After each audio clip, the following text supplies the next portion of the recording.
Colonel Ernst. Thank you, Admiral. Thank you, Dr. Wilson, very much. And I appreciate your testimony today and the fact that you are willing to take on this very, very great and grave responsibility.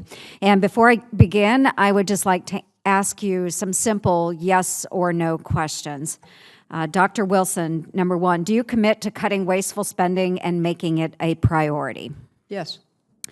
2, do you commit to working with me to combat and prevent military sexual assault and retaliation in the Air Force? Yes. 3, will you provide me with advance notice should changes to the gender integration policies be considered? Yes. And finally, given your previous work with the defense contracting industry, do you commit to upholding an unbiased approach throughout the acquisition process? Yes. Thank you for those answers. Dr. Wilson, when Secretary Mattis was commander of CENTCOM, he initiated Combat Dragon 2, an innovation experiment designed to rapidly introduce highly lethal, low-cost capabilities to the battlefield. As part of this experiment, SOCOM borrowed 2 mothballed Vietnam-era aircraft from NASA. They outfitted them with advanced commercial ISR systems and precision weapons, which cost less and in many cases provided more capabilities than traditional ISR and strike aircraft combined. During a 3-month deployment, this SOCOM unit achieved a 99% sortie completion rate and was able to find, fix, and finish highly sensitive missions by employing 63 precision-guided rockets on 41 different targets. Can you speak to the benefits of a high-low mix of combat capabilities? Specifically, how can we leverage the lessons of Combat Dragon to rapidly provide new capabilities to the warfighter without overburdening our American taxpayers?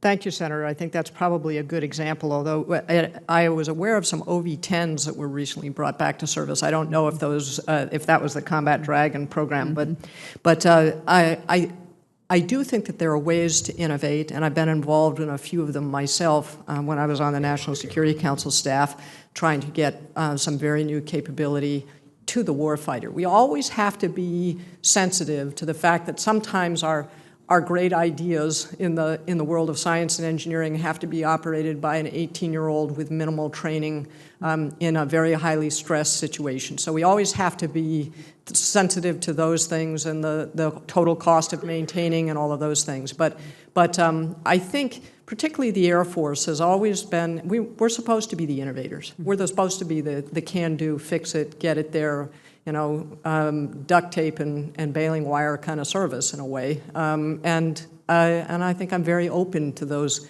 kinds of experiments. Very good. Do you see other ways that you can use innovation in the Air Force to really protect the taxpayers? Are there other programs that you think should be looked at? There are a wide variety of innovation programs. I do think that thinking about how we engage the scientific and technical community, because we're all short of scientists and engineers. So how do we better engage them to try to move us forward, and also to try to be aware of what our adversaries might be doing? Our entire intelligence system is, since Pearl Harbor, has been set up for indications and warning. It's to prevent surprise attack. Well, in the area of science and technology, preventing surprise attack is detecting what our adversaries might be doing with respect to scientific and technical advancement and what implications that might have for us. So their development of stealth technology, I mean, the best examples are, you know, the development of the jet engine of World War II or the V-2 rocket or Einstein's letter to the president about the potential for a nuclear weapon. How are we systematically assessing scientific and technical development to prevent surprise at the scientific and technical level? And I think there may be some things that we can do today that were not even possible to do 10 years ago because of the ability to link scientists and engineers who otherwise wouldn't have known each other. Mm-hmm. No, and I appreciate that very much, and we'll continue to look for innovation. Something I heard not long ago, which I think really plays into the Combat Dragon 2, is a comment that was made. Why do we spend our millions and millions or even billions of dollars on aircraft and munitions to destroy a $10,000 pickup in the middle of the desert? So I think there are ways that we can refine what we do with innovation and make it very cost effective as well for our armed services. I want to thank you again for being here today and taking on this challenge. Thank you, Dr. Wilson. Thank you, Mr. Chair.